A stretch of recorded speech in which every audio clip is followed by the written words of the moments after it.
ஒரு கிராம்பை எடுத்துக்கோங்க, அதில் தீயில சுட்டுட்டு ஒரு கல் உப்பு சேர்த்து சாப்பிட்டு வந்தீங்கன்னா நல்ல பலன் கிடைக்கும். சளி, இருமல், மூக்கடைப்பு, ஜலதோஷம் இந்த மாதிரி ஒரு தொடர் பிரச்சனை வரும்போது சில பேர் ரொம்ப கஷ்டப்படுவாங்க.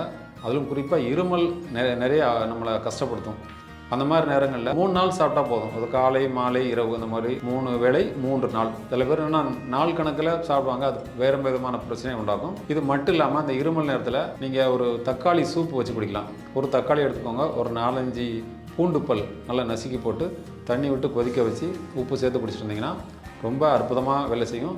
3 வயசு குழந்தையிலேருந்து பெரியவங்க வரைக்கும் நம்ம சாப்பிட்லாம். இது ஒரு எளிமையான மருத்துவம். இது எல்லோரும் செஞ்சு பலன் பெறலாம். கூடுதலாக வேணால் ஒரு வேப்பெண்ணெய் ஒத்தடம் கொடுக்கலாம். நம்ம நெஞ்சு பகுதியெலாம் ஒத்தடம் கொடுத்தீங்கன்னா பலன் கிடைக்கும்.